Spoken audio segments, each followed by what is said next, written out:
یا رحمت للعالمین یا رحمت للعالمین یا رحمت للعالمین.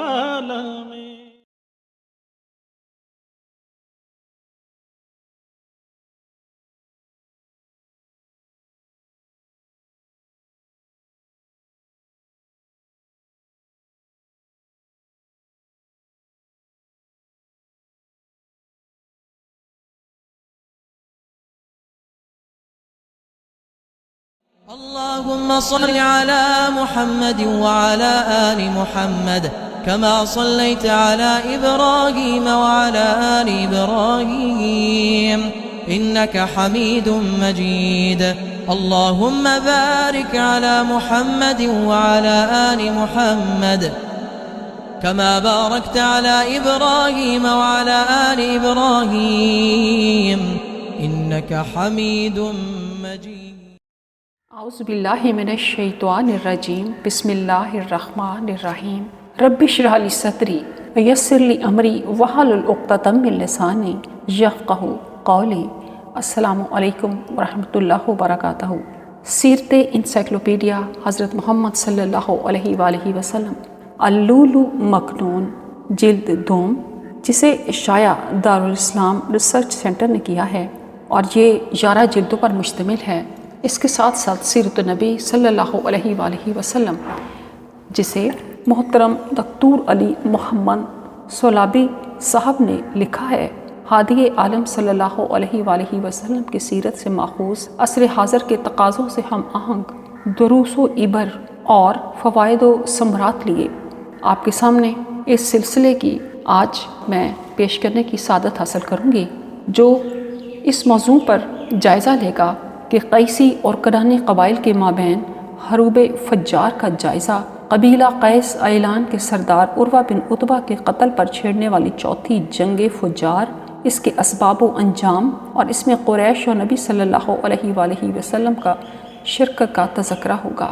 ضمناً حرمت والے مہینوں میں قریش کی طرف سے بنمانی تبدیلیاں کرنے کا ذکر بھی آئے گا. مزید حلف الفضول کی وجہ، تسمیہ، حلف یمین اور احلاف، حلف الفضول طے پانے کی تفصیل، اس کے مثبت اثرات اور سردار قریش عبداللہ بن جدعان کی مصالحتی خدمات جیسے موضوعات آپ کے سامنے پیش کیے جائیں گے. قرآن پاک میں سورۃ المائدہ میں اللہ پاک فرماتے ہیں، بسم اللہ الرحمن الرحیم، یا ایھا الذین آمنوا کنوا قوامین للہ شہداء بالقسط ولا یجرمنکم شنآن قوم علی الا تعدلوا اعدلوا هو اقرب للتقوی واتقوا اللہ ان اللہ خبیر بما تعملون. اے لوگو جو ایمان لائے ہو، تم اللہ کے لیے حق پر قائم رہنے والے اور انصاف کی گواہی دینے والے بنو، اور کسی قوم کی دشمنی تمہیں اس بات پر آمادہ نہ کرے کہ تم عدل نہ کرو.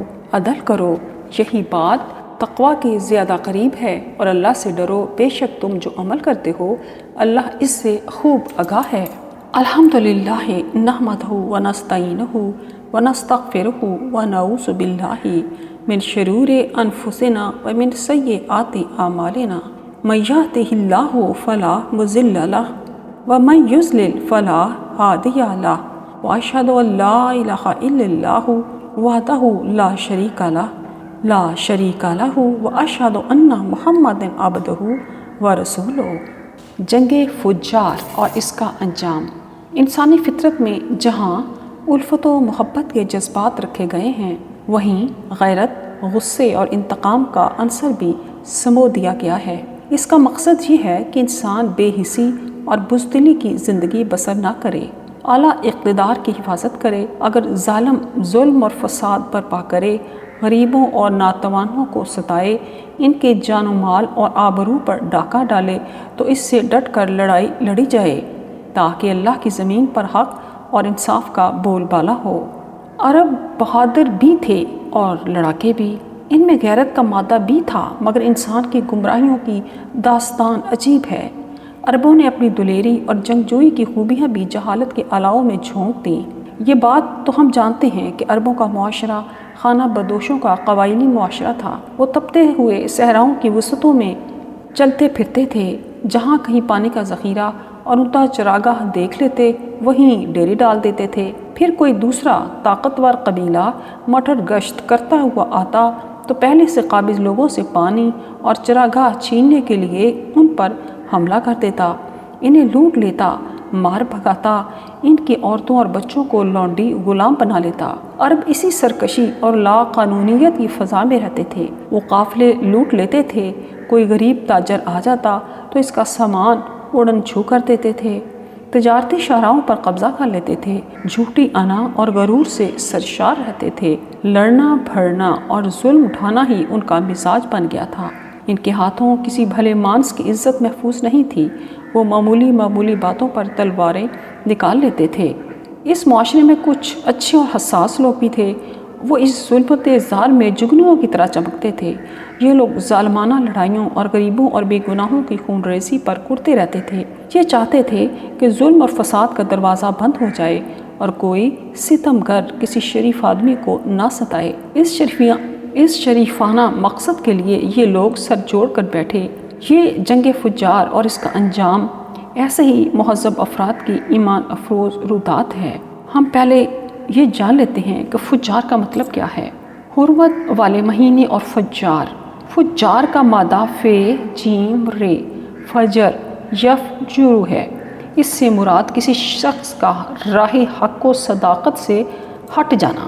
ان جنگوں کو فجار اس لیے کہا جاتا ہے کہ یہ حرمت والے مہینوں میں لڑی گئی تھیں۔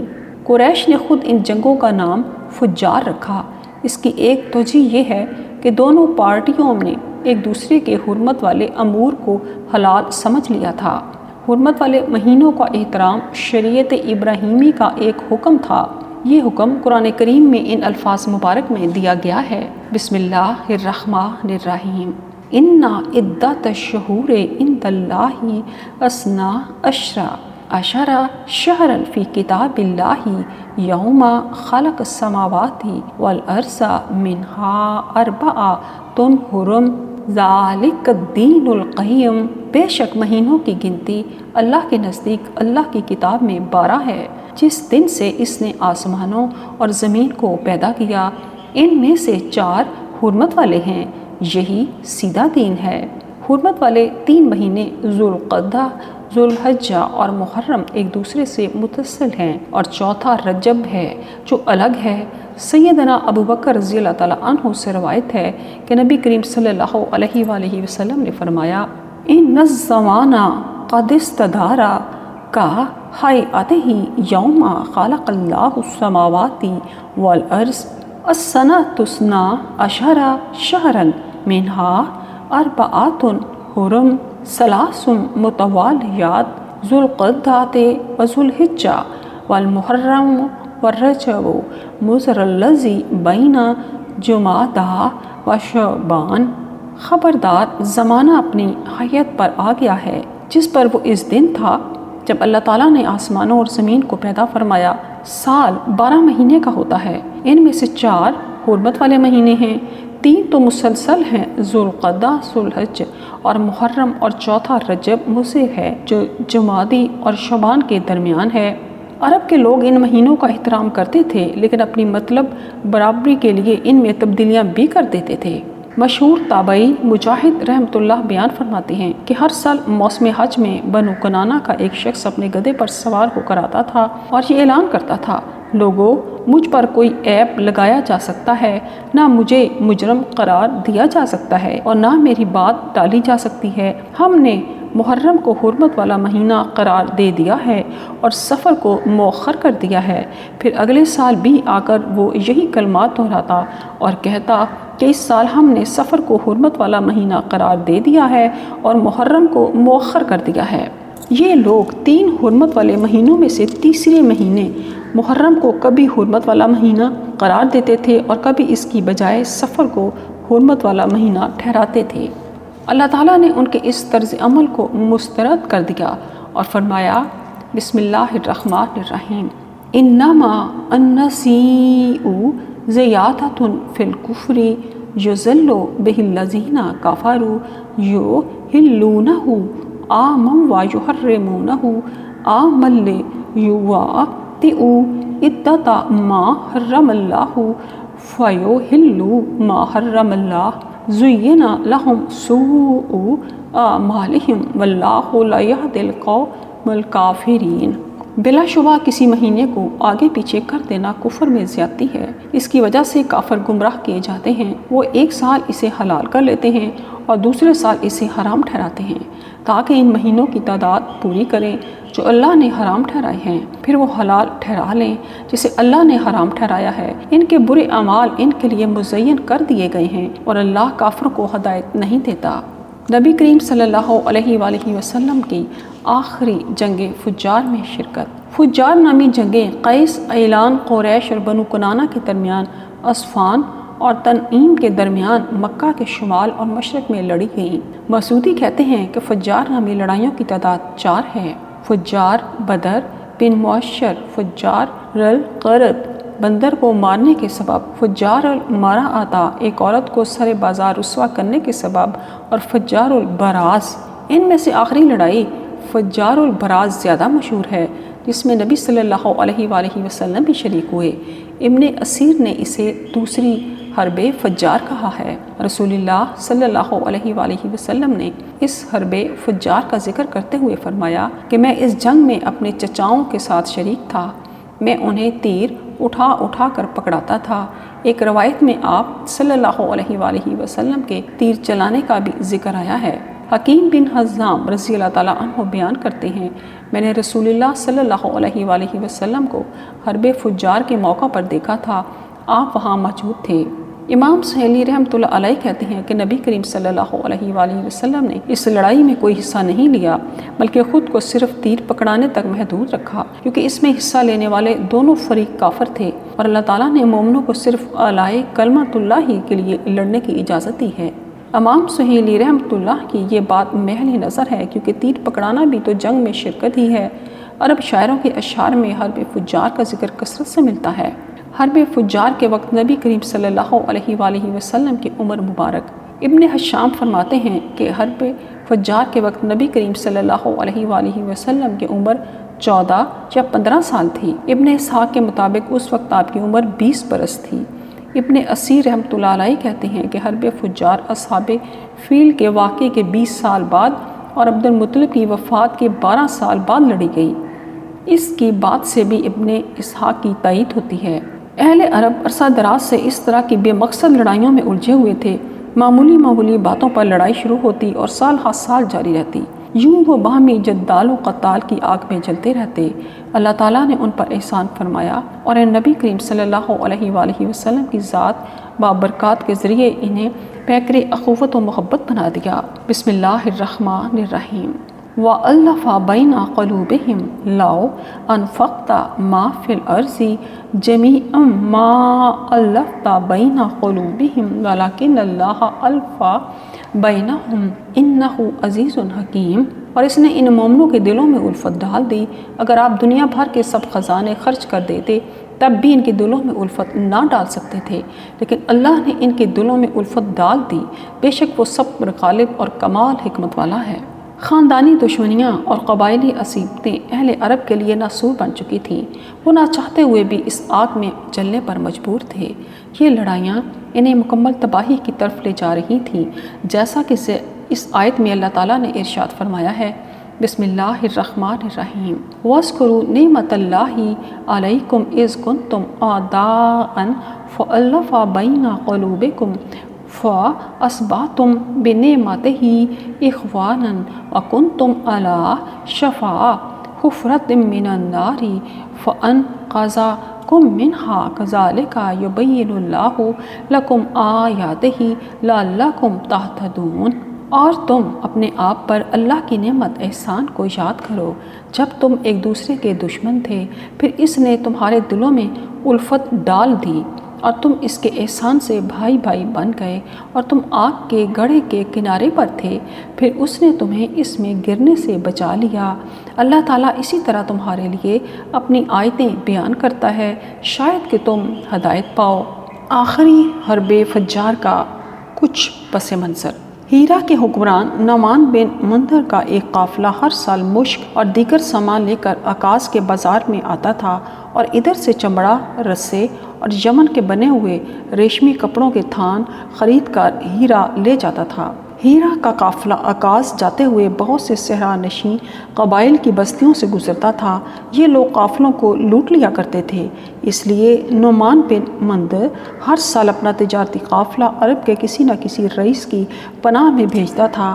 ان رئیسوں اور ان کے قبیلوں کی ہیبت کی وجہ سے ڈاکوؤں کو نعمان کا قافلہ لوٹنے کی جرأت نہیں ہوتی تھی۔ عرصہ دراز سے یہ سلسلہ یوں ہی چلا آ رہا تھا۔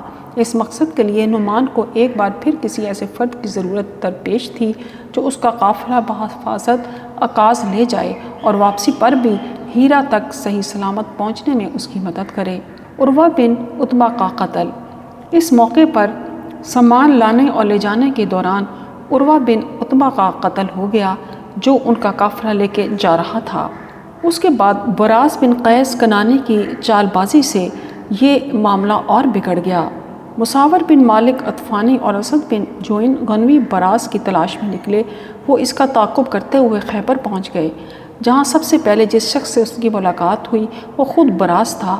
اس نے پوچھا، تم کون ہو اور کس مقصد کے لیے آئے ہو؟ انہوں نے بتایا، ہم قیس قبیلے سے ہیں اور براز کو قتل کرنے آئے ہیں۔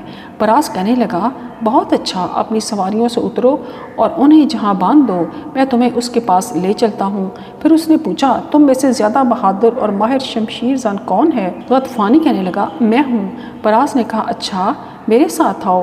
وہ اسے خیبر کی آبادی سے باہر کھنڈر میں لے گیا۔ پھر غطفانی سے کہنے لگا کہ براز اسی کھنڈر میں چھپا ہوا ہے، تم یہیں ٹھہرو، میں اسے دیکھ کر آتا ہوں۔ غطفانی وہیں ٹھہر گیا۔ براز اندر سے چکر لگا کر آیا اور اسے بتایا، ہاں وہ یہیں سو رہا ہے، ذرا اپنی تلوار تو دکھاؤ، تم اس سے براز کو قتل بھی کر سکو گے یا نہیں؟ اس نے تلوار دے دی۔ براز نے تلوار ہاتھ سے لیتے ہی فوراً غطفانی پر چلا دی اور وہیں اس کا کام تمام کر دیا۔ پھر اس نے تلوار چھپا دی اور غنوہ کے پاس پہنچ گیا۔ براز نے غنوہ سے کہا، تمہارا ساتھی تو بہت بزدل نکلا۔ براز ایک گھر میں اکیلا سو رہا تھا، وہ پھر بھی اسے قتل نہیں کر سکا۔ غنوہ کہنے لگا، تم کوئی آدمی دیکھو جو میری سواریوں کا خیال رکھے، میں اسے جا کر قتل کرتا ہوں۔ براز کہنے لگا، تم ان کی فکر نہ کرو، میں ان کا خیال رکھوں گا، تم جاؤ اور اپنا کام کرو۔ یوں براز نے اسے بھی کھنڈر میں پہنچا دیا اور دھوکے سے قتل کر دیا۔ پھر وہ قافلے کو لے کر مکہ کی طرف چل دیا۔ راستے میں اس کی ملاقات بنو اسد بن حزیمہ کے ایک آدمی سے ہوئی۔ براز نے اس سے کہا، میرا ایک کام کر دو، میں اس کے بدلے میں تمہیں 10 اونٹ دوں گا۔ تم حرب بن امیہ اور میری قوم کو، جو خود تمہاری قوم بھی ہے، عکاظ کے میلے میں جا کر بتاؤ کہ براز نے عروۃ الرحال کو قتل کر دیا ہے، لہٰذا آپ لوگ بنو قیس کے انتقام سے بچنے کا انتظام کر لیں۔ اسدی نے عکاظ آ کر حرب بن امیہ کو اس واقعے کی خبر دی۔ حرب نے عبداللہ بن جدعان تیمی، حشام بن مغیرہ، ابو جہل کے باپ اور حلیس بن یزید حارثی کو پیغامات بھیج دیے۔ یہ معزز اور عمر رسیدہ افراد تھے۔ ان کے علاوہ قریش کے تمام قبیلوں کو بھی مطلع کر دیا گیا۔ انہوں نے آپس میں مشورہ کیا اور اس نتیجے پر پہنچے کہ بنو قیس صرف ایک راندہ درگاہ کنانی کو قتل کر کے مطمئن نہیں ہوں گے، بلکہ وہ دوسروں سے بھی انتقام لینے کی کوشش کریں گے۔ وفد قریش اور ابو برا قیسی پھر وہ اس رائے پر متفق ہوئے کہ ہمیں ابو برا عامر بن مالک قیسی سے ملنا چاہیے اور اسے بتانا چاہیے کہ نجد اور تہامہ کے درمیان ایک واقعہ پیش آیا۔ قریش نے اس معاملے میں غداری کی ہے، حرب بن امیہ نے مجھے دھوکہ دیا ہے، واللہ اب کنانہ کبھی عکاظ نہ آ سکیں گے۔ آخری جنگ فجار کے واقعات۔ قیسی قریش کے تعاقب میں نکلے اور نخلا کے مقام پر انہیں جا لیا۔ وہاں لڑائی چھڑ گئی، بنو قیس غالب آنے لگے۔ قریش کو شکست کا سامنا کرنا پڑا تھا، چنانچہ وہ حسب معمول راتوں رات اپنے تحفظ کے لیے حرم میں داخل ہو گئے۔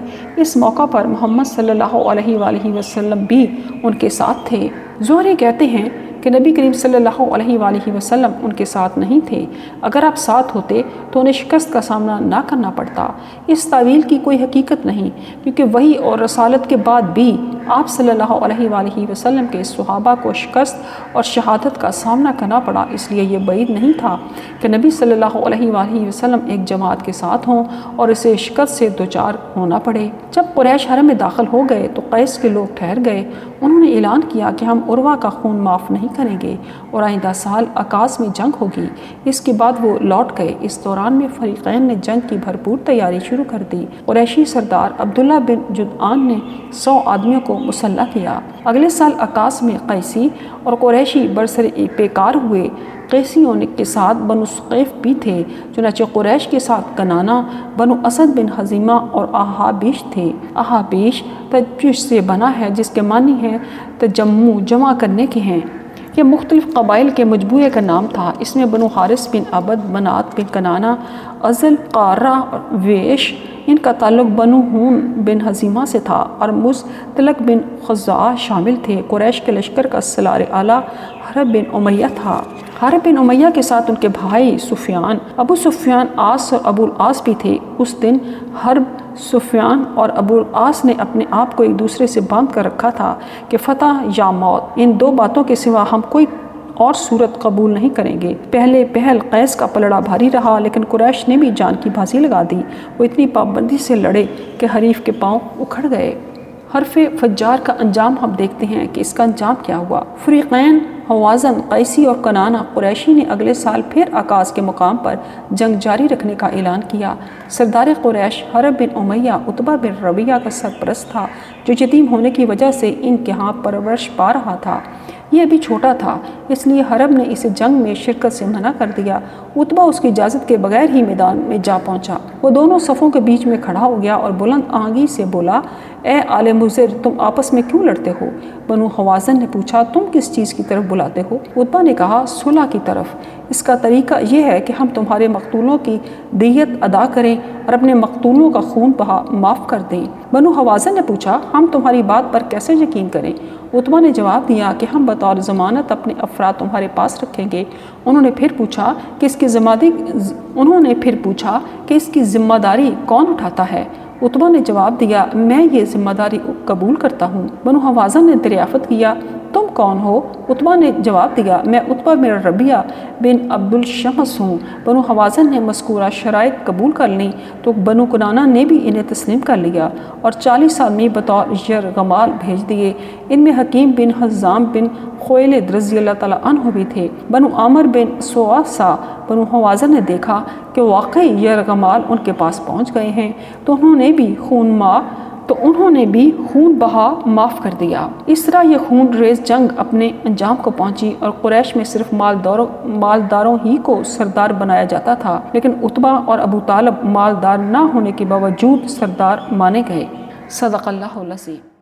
اللهم صل على محمد وعلى آل محمد كما صليت على إبراهيم وعلى آل إبراهيم إنك حميد مجيد اللهم بارك على محمد وعلى آل محمد كما باركت على إبراهيم وعلى آل إبراهيم إنك حميد مجيد.